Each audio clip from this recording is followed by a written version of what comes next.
প্রাক্তন কেন্দ্রীয় অর্থমন্ত্রী যশবন্ত সিনহার উপস্থিতিতে শুক্রবার আসানসোলের রবীন্দ্র ভবনে আসানসোল লোকসভা উপনির্বাচনে তৃণমূল কংগ্রেসের প্রার্থী শত্রুঘ্ন সিনহার সমর্থনে একটি কর্মী সভা হল। এই সভায় শত্রুঘ্ন সিনহা ছাড়াও রাজ্যের মন্ত্রী মলয় ঘটক, সাংসদ কল্যাণ ব্যানার্জি, তৃণমূল বিধায়ক প্রদীপ মজুমদার, মন্ত্রী বীরবাহু হাঁসদা, শ্রীকান্ত মাহাতো, আসানসোল পুর নিগমের ডেপুটি মেয়র তথা পশ্চিম বর্ধমান জেলা আইএনটিটিইউসির সভাপতি অভিজিৎ ঘটক, রাজ্য সম্পাদক ভি শিবদাসন ওরফে দাশু, রাজ্যের সহ সভাপতি জয়প্রকাশ মজুমদার, জেলা মহিলা সভানেত্রী মিনতি হাজরা, কাউন্সিলর গুরুদাস ওরফে রকেট চট্টোপাধ্যায়, অশোক রুদ্র প্রমুখ উপস্থিত ছিলেন। অটল বিহারী বাজপেয়ী জমানার কেন্দ্রীয় অর্থমন্ত্রী যশবন্ত সিনহা বলেন, নির্বাচনের আসল পরীক্ষা বুথে। তিনি বুথ স্তরের কর্মীদের কঠোর পরিশ্রম করতে বলেন। আসানসোলকে বলা হয় ভারতের প্রাণ। শত্রুঘ্ন সিনহা আসানসোল থেকে জিতলে কেন্দ্রীয় সরকারকে কড়া বার্তা দেওয়া যেতে পারে। তিনি অভিযোগ করে বলেন, বিজেপি ভুল পথে হাঁটছে, তাই তিনি 2018 সালে বিজেপির সঙ্গে সম্পর্ক ত্যাগ করেছেন। যশবন্ত সিনহার অভিযোগ 21শে বিধানসভা নির্বাচনে মোদীর ও অমিত শাহ বাংলা দখল করতে চেয়েছিলেন। সেটা আমি বুঝতে পেরে বাংলায় বিজেপিকে রুখতে তৃণমূল কংগ্রেসে যোগদান করি।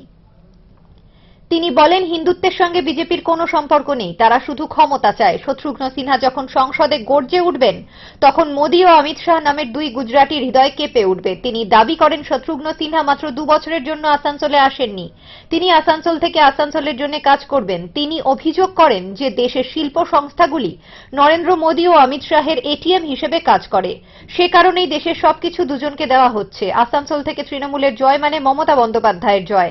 প্রার্থী শত্রুঘ্ন সিনহাও জাতীয় সম্পদ বিক্রির বিষয়ে খোঁচা দিয়েছেন এদিনের সভায়। মুদ্রাস্ফীতি নিয়ে নরেন্দ্র মোদীকে কটাক্ষ করে তিনি বলেন, তার কথা ও কাজের মধ্যে পার্থক্য রয়েছে। অটল বিহারী বাজপেয়ীর জামানায় বিজেপিতে গণতন্ত্র ছিল, এখন মোদীর জামানায় শুধুই একনায়কত্ব। তিনি বলেন, দেশের দৃষ্টি আজ যদি কোনো এক নেতার দিকে থাকে তিনি হলেন মমতা বন্দ্যোপাধ্যায়। তৃণমূল কংগ্রেসের নেতা স্নেহাশিস চক্রবর্তী বলেন, বিজেপি প্রার্থী অগ্নিমিত্রা পাল জাতীয় সম্পদ ব্যক্তিগত হাতে বিক্রি করার পক্ষে।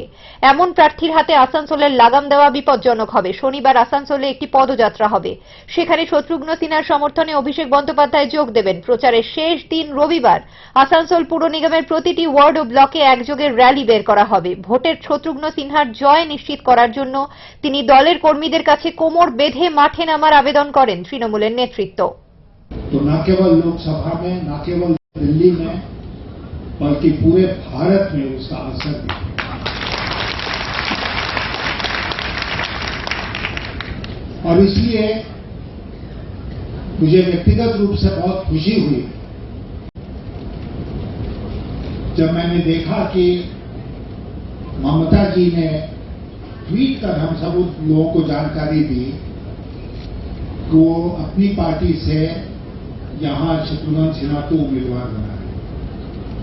बहुत खुशी, इसलिए खुशी हुई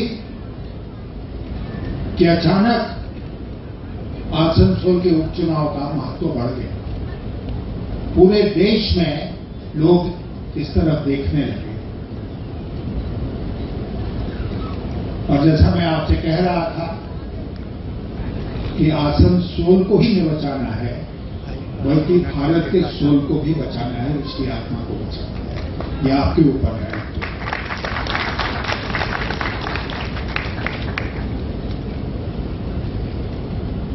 मैं कुछ आपको व्यक्तिगत बताऊं तो मुझे एक समय प्रतीत होने लगा कि भारतीय जनता पार्टी का अब दुर्दिन आ गया है, क्योंकि भारतीय जनता पार्टी के केंद्र में जो सरकार है वो गलत दिशा उसने पकड़ ली है। इतने लोग बेरोजगार हैं यहाँ पे, उसका कोई समस्या का समाधान नहीं, लेकिन बातें बड़ी बड़ी किए जा रहे हैं। 56 इंच का सीना लेकर बातें किए जा रहे हैं अहंकार। तो ये जो होगा, इनसे तो आप मदद की उम्मीद ना रखें, कांग्रेस से भी ना रखें। कांग्रेस के वक्त में निजीकरण हुआ या करने की बात हुई जगह जगह। आपको भारतीय जनता पार्टी का जो है वो रवैया देखा आपने, ये एफडीआई 100% कर रहे हैं, ये प्राइस वाइज कदर लेके गए हैं, बेरोजगारी यहां इंतहा हो गई है, तो उनसे भी मदद की उम्मीद ना रखें। तो मदद की उम्मीद किससे रखेंगे? उदयीमान सितारा, एक देश में सर्वाधिक लोकप्रिय, एक आम जनता की मां और बहन, हमारी सबसे इंपॉर्टेंट, प्रोमिनेंट एंड सबसे जोरदार lady, the tigers of Bengal, the great human being Mamata Banerjee, ये उभर कर आए हैं सामने, जो आपके लिए उम्मीद का किरण, आशाओं का चिराग बनकर सामने आए हैं। ये हैं जिनकी तरफ आप देख रहे हैं और हम सब देख रहे हैं। अच्छे, बंद करो, ये बंद करो। अब ये लोग कहेंगे, कुछ यहां बातें होंगी जीत का संदेश, कुछ पार्लियामेंट में बातें होंगी आपकी तरफ से, तो हम ये है कि चैन की नींद तो उड़ा सके।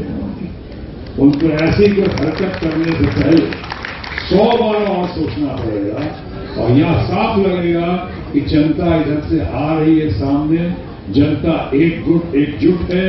आपकी तमाम धन शक्ति, उनका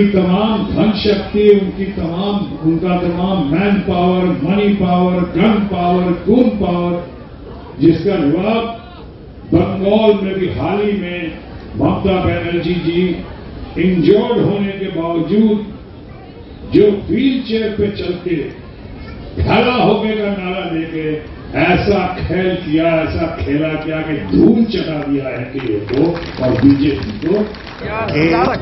दो चीजें, बेरोजगारी चरम पर है, महंगाई चरम पर है, और ये सरकार जानती है कि महंगाई चरम पर है, उसके बावजूद आग में तेल डालने का काम कर रही है। कैसे कि रोज कीमतें बढ़ा रही है, पेट्रोल डीजल की, गैस की, और सब लोग जानते हैं कि डीजल का सबसे ज्यादा उसकी खपत होती है ट्रांसपोर्ट में, उद्योग में। और अगर वो जो डीजल की कीमत बढ़ेगी, 10 रुपये बढ़ गया 12 दिन में, तो उसका सीधा असर पड़ेगा कॉस्ट ऑफ प्रोडक्शन पर, ट्रांसपोर्ट पर, तो सब चीजें जो हैं वो महंगी होंगी। तो पहले से ही महंगाई है, और अब ये आग में तेल डालने से महंगाई और तेजी से आगे बढ़ेगी, और महंगाई बढ़ेगी तो बेरोजगारी भी उसके चलते और आगे बढ़ेगी। देश की अर्थव्यवस्था जो है वो बहुत आज खतरे में है। আছেন আমাদের প্রার্থী, কাউন্সিলর, আমাদের যারা ওয়ার্ডের প্রেসিডেন্ট, অঞ্চলের প্রেসিডেন্ট, তাদের উদ্দেশ্যে কিছু কথা বলবেন বলে আমি কোনো রাজনৈতিক বক্তব্য রাখছি না। বক্তব্য রাখতে রাখতে গলাও ধরে গেছে। যেহেতু আজকে কাউন্সিলররা আছেন, পার্টির নেতৃবৃন্দরা আছেন, আমি আপনাদের বলবো মাঝে মাত্র 3টে দিন, চতুর্থ দিনেই কিন্তু ভোট। এই 3টে দিন মানে 72 ঘন্টা। এই 72 ঘন্টা কিন্তু আমাদেরকে কাজ করতে হবে, কাজে লাগাতে হবে। আমরা প্রথম দিন থেকেই নির্দেশ দিয়েছিলাম কাউন্সিলরদের, ওয়ার্ড প্রেসিডেন্টদের, যে আপনারা বাড়ি বাড়ি প্রচার করতে হবে। আমরা আমাদের নেত্রী মমতা বন্দ্যোপাধ্যায়ের একটা লিফলেট আপনাদের কাছে দিয়েছিলাম, যে সেই লিফলেটটাও বাড়ি বাড়ি পৌঁছে দিতে হবে। আজকের থেকে আমাদের একটা টিম আমাদের সেন্ট্রাল অফিসে কাজ করবে।